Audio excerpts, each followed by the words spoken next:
What the heck is a TXV? If you're watching this video, you may have had a contractor tell you recently that you have a failed TXV thermal expansion valve, and in this video we're going to talk about what exactly that is, why it's so expensive to replace, and if you stick around to the end, I'm going to give you a piece of information or a tip that a lot of contractors themselves don't seem to even know. So first, my name is Josh. I host the HVAC Guide for Homeowners YouTube channel, and let's dive right into this. What is a TXV?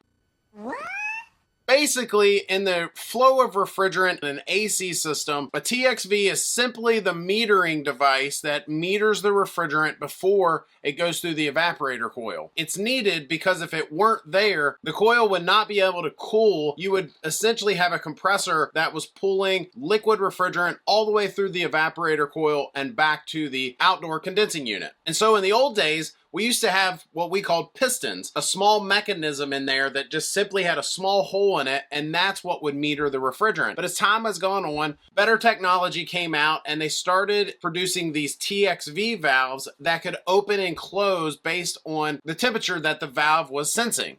I'm baking like a toasted cheese here. It's so hot here. So, if you've got a pro that has come to you and said, hey, you've got a failed TXV, we've got to replace that, it is not a part typically that you're going to be able to repair. If it's not opening and closing like it should, or maybe it's gotten some sort of trash or some sort of gunk in there, something is causing that TXV not to operate like it should, and in most cases, it needs to be replaced. And a lot of times, the part itself is not that expensive. What happens though, contractors have to account for the labor to install it, the refrigerant that may need to be put back in the system, the brazing materials if they have to braze it in. So it's not just the part itself, but they've got to account for all of this extra stuff, such as the materials or the labor to install that part. Okay, that's enough. Stop, please. And I would even argue that if they are replacing the TXV, anytime that system is cut into any way, shape, or form, the filter dryer should also be replaced. Now we have heat pump systems. And so these systems have the ability to literally run backwards with a reversing valve. A lot of folks don't realize you have metering devices on a heat pump system on the indoor unit and the outdoor unit. Somewhere in that system that has to meter that refrigerant. Now there's exceptions to that rule, mini splits being one of them, but most heat pump systems, you're gonna have a TXV on the indoor unit, a TXV on the outdoor unit. Now let me say this, now that time has gone on, we also have all these new terms. We have EEVs and EXVs and TEVs. We're basically all doing the same thing, different verbiages. Some of them are electronic expansion valves, some of them are thermal expansion valves that mechanically open and close based on what the temperature bulb is sensing. And ultimately, they're all still some sort of valve that may need to be replaced if it has failed. I did want to point out though, if you have one of these newer electronic or some sort of communicating valve with a coil that sits on top of the valve itself, some brands call that a stepper motor, some of them it's just basically a solenoid, but whatever they call that part, sometimes it's just that little solenoid part. It doesn't mean that the entire valve needs to be cut out and then rebrazed back in. But the last thing I'll say that I pointed out at the beginning of this video, a lot of TXVs are misdiagnosed. And what I mean by that, sometimes when I've been working with contractors or homeowners, if they sign up for our guide, there's been times that I have had to ask some tough questions to some contractors who have said, yes, I've got a failed part here, I've got a failed TXV, and I'll ask them questions. Can I ask you a personal question?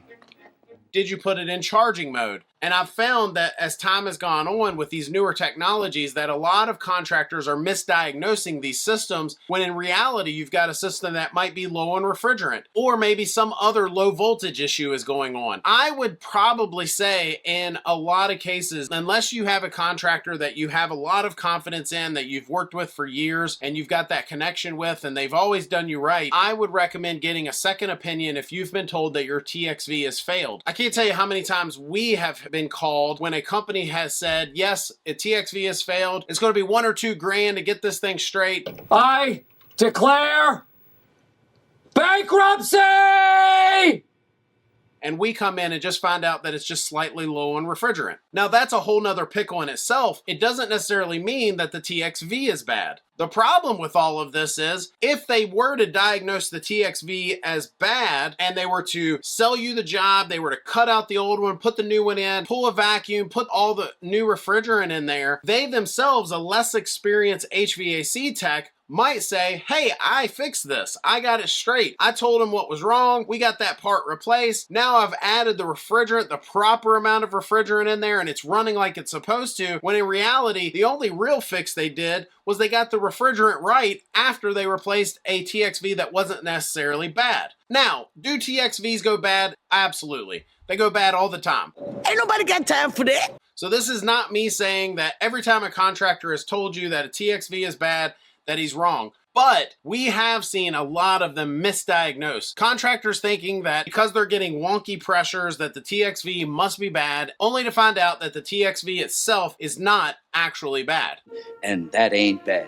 So last thing I'll say is, what do you do? If you're a homeowner and a contractor has told you that you need to have a TXV replaced, I would get a second opinion. I would also make sure they replace the filter dryer when they replace that TXV, and make sure that they're adding fresh, new refrigerant, virgin, clean refrigerant into that system after that TXV was replaced. We see things done all the time, such as brazing techniques without an inert gas. They're putting junk in the system and they're creating more issues, which does make TXVs and other devices fail in that system. Ultimately, if I'm seeing wonky pressures or some sort of odd pressures with my suction and my head pressures, a lot of times, again, you might have a valve that's opening more than it should because it's starving for refrigerant based on that temperature sensor. Unless I've got a TXV that is completely stuck and closed or completely wide open, something like that, if I can see that a TXV is opening and closing like it should, but just giving me odd pressures, I might actually check my airflow, my static pressures, and of course refrigerant levels to make sure that that TXV is actually the problem. I have seen it done where folks will diagnose a bad TXV and it was really only a dirty coil. So anyway,